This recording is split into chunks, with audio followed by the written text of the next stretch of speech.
Mahina, and welcome to Voices of Truth One-on-One with Hawaii's Future, brought to you by the Kiwani Foundation. I'm Ehu Kekahu Cardwell, and here we are today, high up on Makiki Heights on the island of Oahu. We have a fascinating guest on the show today, so let's go on over here and meet him. Randy, aloha.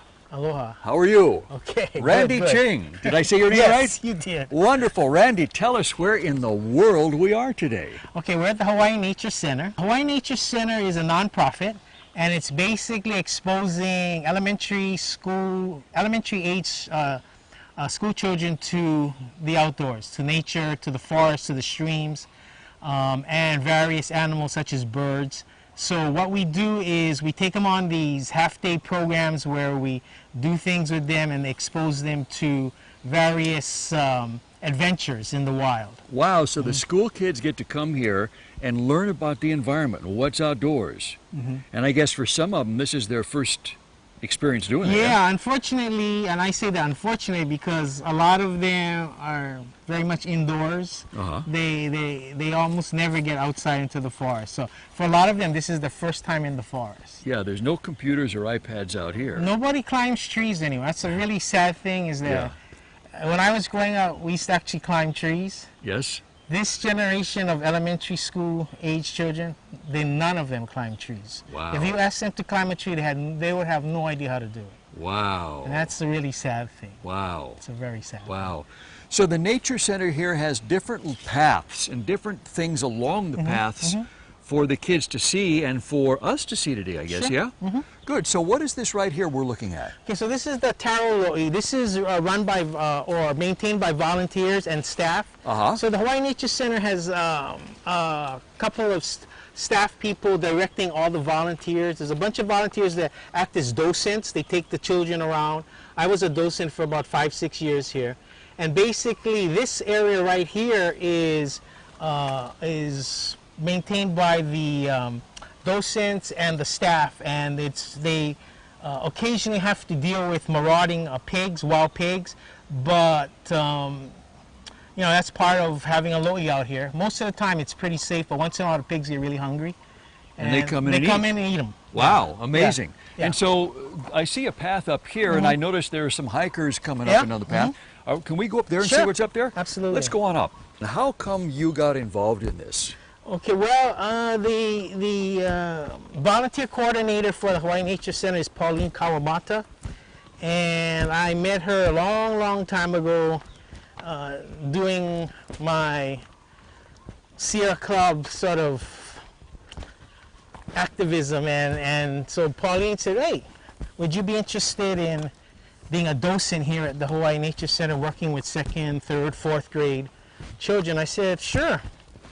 And that was, I don't know, 10, 12 years ago. And so I had just retired from teaching at Marino. And so I came out here, and I would come once a week and spend 4 hours with the staff and with the children. So you're a retired school teacher. Yeah, I retired about 10 years ago. And you decided to come out here and spend some of your time with the kids. Wonderful. Wonderful. And what was that like for you when you first started out? I've been in education, I guess, for a while, and I thought this was a good way to get kids to be exposed to some of the places they would never go to by themselves. Yes. Like a lot of these places, they wouldn't even think to come. So we were very, very fortunate that some corporations, some companies, give money to this particular program, and they allow the price that the DOE has to pay for these field trips to be reasonable. Without the corporate sponsorship, the schools couldn't afford to bring their classes out here. This is the trail that a lot of the hikers take. This is called the Mauna Laha Trail, and the Mauna Laha Trail actually goes this way, and Mauna Laha means flat mountain. Unfortunately, someone named it wrong because once you go up this next bend, it's just going up, up, up, up, up for like half an hour. It's anything but flat. So why they called it Flat Mountain, I have no idea. This trail we're going on is called Kanealole Trail, and it follows the stream, which is, of course, the Kanealole stream. And that bridge right over there that we're going to walk over, Yeah. the Kaneolole stream goes right under that bridge. I helped one day. I came out one day to build that bridge. You? Yeah, but I didn't do it. No, I mean, I only did like 1/10 of 1%. Okay. The It sounds other- like 3 nails. Yeah, or something like that. And I ran into a whole bunch of volunteers who were doing all the work. I just kind of carry things and stuff. Gotcha. But, you know, so I sort of, bridge has good memories for me because I spent an entire day out here helping build it. But, so this is a nice trail, Kaneolole. It's not as popular as Mauna Loa, but it's much nicer if you want to be out here and actually listen and hear things.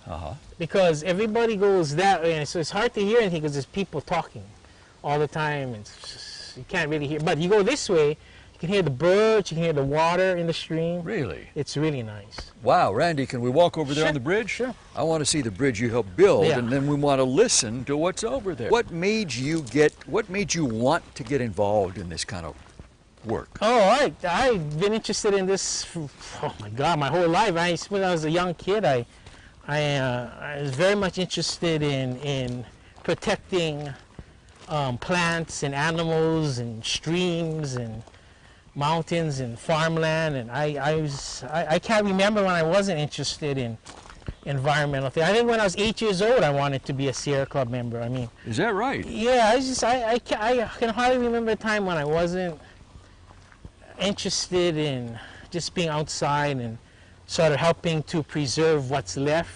I mean, we basically plowed, paved, developed most of the arable land anywhere near the coast. The only really undeveloped lands left on this island are North Shore, the interior where the Ko'olau and the Waianaes are, and parts of the windward side. But really everything else on this island has just been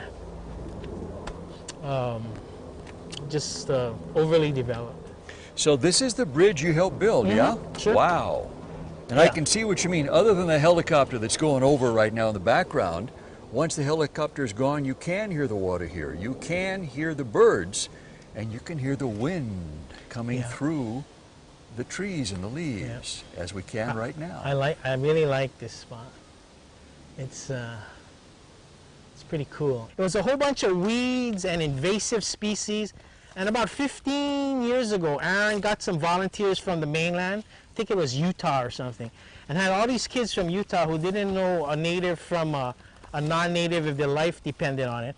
But all he wanted them to do was get some work done. And so he didn't have enough staff to clear this area, so he told these kids from Utah, hey, go pull up all these plants over here. And by that time, there were no natives, so any plant they pulled up would have been a weed. So they came here like for a couple summers and they cleared this area. Then he got some volunteers, and I was one of them. And he had a whole hundreds and hundreds of native plants in pots, and he dug all these holes, and he said, here, put all these plants in these holes. So we did, we just, put in all these natives, and So we did. right in here. Yeah, Right in here. this whole area. And then we also put in some tea leaves, which it's not a native, it's a Polynesian introduction. It's one of the canoe plants. Right. One That's of the right. 26, 27, 28, whichever number you like for your canoe plants. But I always think of the canoe plants as native because even though they weren't here, they were brought here by the Polynesians, they were naturalized a long time ago, and for all practical purposes, they might as well be native. Sure. Yeah. Sure. Wow. Well, this is really quite a transformation. So what's down the path here? Okay, so the Kaneolole stream is down here, and this path eventually takes us up the Kaneolole trail, which joins the whole Mauka Trail system. The Mauka Trail system is a series of 18 trails that are all interconnected. And so if you wanted to do like a super all-day hike from sunup to sundown and still stay in Manoa Makiki, you could hike all 18 trails in one day, and it would probably take you about 10 hours. Really? Yeah. Wow. That must be a beautiful hike. Yeah, I haven't done all 18 at one time. I have done all 18, but the most I've done in any one day is probably like 6 or 7. Wow. Yeah, but That's- I've done them all. It's just that I've never done it all in one day. Wow. Now we can begin to hear the water. Yeah. See, that's an ulu. That's a breadfruit over there. Yes. And a lot of people think that's native, but I don't think it's native. I think that's a Polynesian introduction. You can hear the water very clearly here. Yep. And this is Christmas daisy. This is an introduction. It's semi-invasive. It's not totally invasive like strawberry guava, but this thing is all over Makiki Valley. Yeah. Randy, how old is this valley? Oh my. I don't really know, but I do know that in the most recent eruption on Oahu was somewhere between 30 and 50,000 years ago, and it was very close to this area. I'm guessing this area is probably not more than 100,000 years old. But that's still really old. Well, I mean, yeah, compared to humans, yeah. But I mean, as far as Oahu goes, it's not really that old because the Waianae Mountains are between 3 and 4 million years old. The Ko'olau Mountains are about 2 million years old. So 100,000 in comparison to that. You're right, kind of like a baby. Yeah, it's not really that long, but for us. Yes. Wow, look at the water down here. Yeah. Isn't that beautiful? This is really nice. And so this whole area was covered with weeds like 10, 15 years ago, and you couldn't even see the water. And so Aaron cleared out. Aaron is the guy who's in charge of this whole area. And he cleaned it out. He told the volunteers, okay, cut everything back 5 feet from each bank, basically. And so we cleared this whole thing up, totally clear, and you could see the water again. And within like a matter of months, the water went from being this putrid black thing, and now it's like pretty clear. Pretty clear. Wow. Once in a while, you'll see a pig No kidding. come down the stream, but that's, thank God, it doesn't happen that often. But every now and then, you'll see a dead pig come flowing down. You know, the hunters, they shoot them, and they don't know, the pig doesn't die right away, so they follow it, and then they lose it, and the pig kind of crawls off to die, and sometimes ends up in a stream. Oh my goodness. Yeah. Wow. Now we're coming to another bridge. Yes. Did you help build this No, one? no, I had nothing to do with this bridge. One was enough, huh? One was quite enough, yes. Okay. All right. And here's more stream. Look Yeah. at this. Isn't this beautiful? Yeah, this is one of the best parts of the Kanealole stream because you got all this nice running water sound right here. Wow. Yeah, this is one of my favorite sounds is moving water. And it's unfortunately a sound that a lot of young people, it's not part of their world. It's just not part of their experience. So Randy, when they come up here, those kids, what's their reaction to this? It's like being in a brand new store at the mall. It's like, wow, look at this. Yeah, it's they get a kick out of it because it's like I said, for a lot of them, it's their first time. So they're excited, they're surprised, Some they're of them amazed. are. Some of them are just kind of curious as to why would my teacher want to bring me out here. Really? Wow. Yeah, because, you know, they're just not used to being on. I mean, and, you know, the thing, too, it's not mediated by some electronic technology. You know, it's not like a computer or a game box or whatever. I mean, it's like you're very close to having a direct contact with nature without any sort of medium, filter, and that's kind of different for most kids. Most kids, almost everything they do in their life has some kind of filter or medium in between them and whatever they're experiencing. Whereas if you come out here, it tends to be a lot more direct. Yes. So the mosquitoes bite you without anything in between your blood and the mosquito. Randy, I know you're an environmental activist, yes? Yes. Which means you've been active doing stuff out there. Well, yeah, I like to think so. Tell us about some of those things, because I've heard some things about you. Little birds have told me some pretty amazing things you've done. Well, I haven't done anything amazing. I've been active with the Sierra Club. That's where most of my activity has been. So I've been involved in bicycle advocacy, trying to make Honolulu a more bicycle and pedestrian friendly place.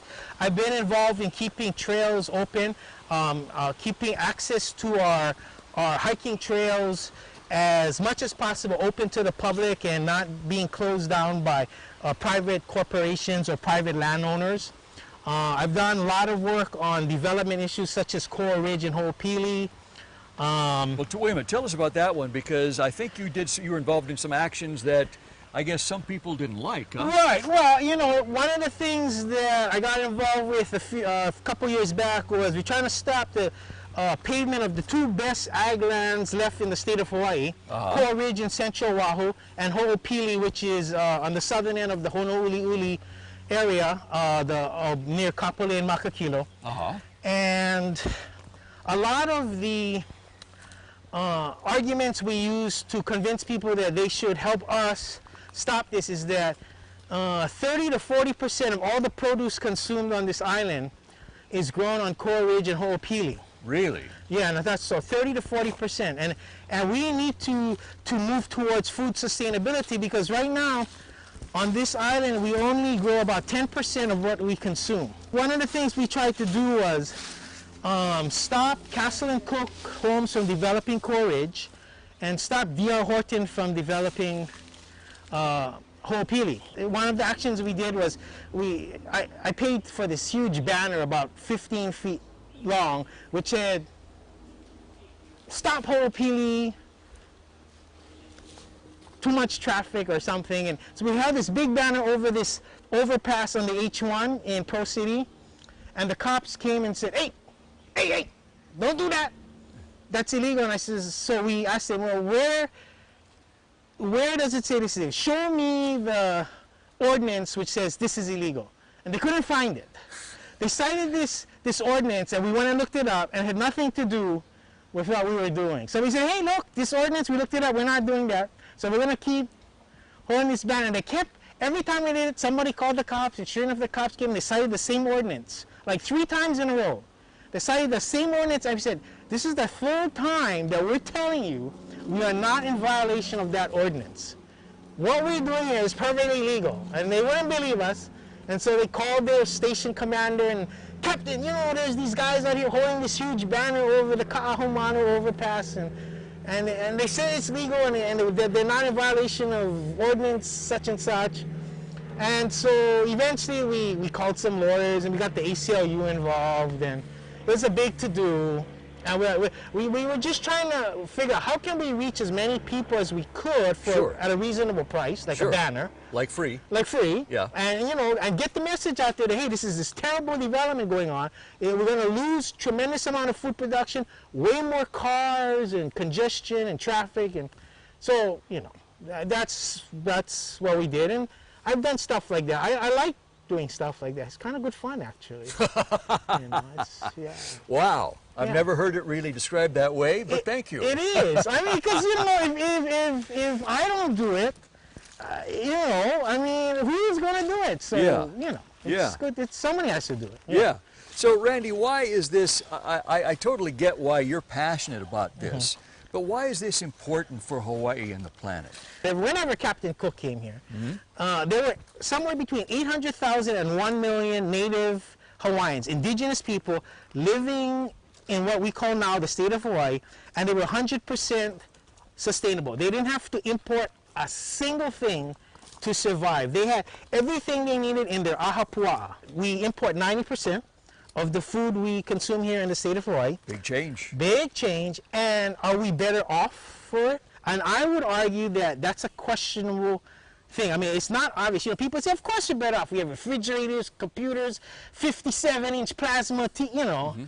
And I would argue that look at what the cost to the planet is of having these things. Look at what the cost to the planet is of having 1 million automobiles in the state of Hawaii. Yes. There are tremendous consequences of being a car-dependent culture. And if I had 24 hours, I could get into all of it. But, you know, just it's enough to say that there are many things that we do in the course of our daily lives that are not really good for the planet or its inhabitants. And when I say inhabitants, I don't mean just human beings. All the life forms that we share this earth, this planet with. All living things. All living things. All living things. Yes. Okay, Randy, you know, Voices of Truth One-on-One with Hawaii's Future airs throughout Hawaii, but also airs around the world. And there may be some people literally on the other side of the planet right now watching you and me. And they may be sitting in their chair watching you saying, boy, you know, that guy really, he has no fear. He's brave. He got out there and did that. I would like to do that, but little old me, I don't know if I could do that. What would you say to them? Well, you know, it's really important to do something because, you know, it's like the old adage that it's much better to do a little bit than to do nothing at all. Because if you get enough people doing just a little bit, it adds up to a big thing. And it really does, and I've seen it happen on many things, like the bottle bill is a good example. When we got it passed, when everybody said it's impossible, there's no way we could do it, we had a whole bunch of people do a little things like call the legislator, email the legislator, fax the legislator, and we had enough of these small little individual actions, it added up to a big thing, the passage of the bill. So, you know, you do whatever you can, and it's amazing. All these people doing a little bit adds up to big action. Wow. Yeah. Wow. So little things do make a difference. Oh, absolutely. All right. Absolutely. Now, Randy, 5 years, 10 years, 15, let's say 20 years from now, what would you like Hawaii to look like and be like? Oh, if I was God? If you were in charge. If I was in charge. If you were in charge. Oh my. Okay, I would like no cars in the state of Hawaii. No automobiles whatsoever. I want to see us walk. I want to see us bike. You know, I want us to be much more healthy. I want us to grow our own food. I don't want to import. I want 100% food sustainability. I want us to protect our water much better than we are. The way we throw 200 million gallons of water into the Pacific Ocean every day from all of our wastewater treatment plants is a crime against humanity. It's a crime against nature. There are so many things I would do, but that's where I'd start. Wow, that's amazing. And I'll tell you what, start.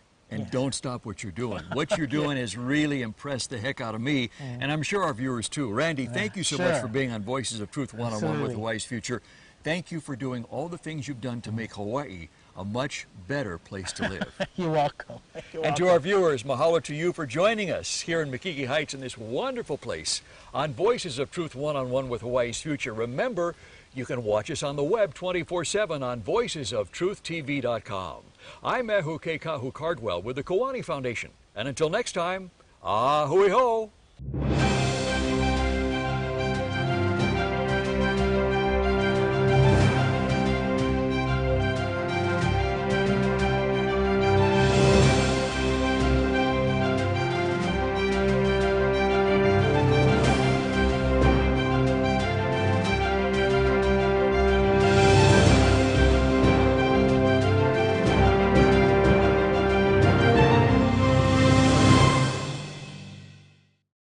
Mahalo for watching Voices of Truth One-on-One with Hawaii's Future.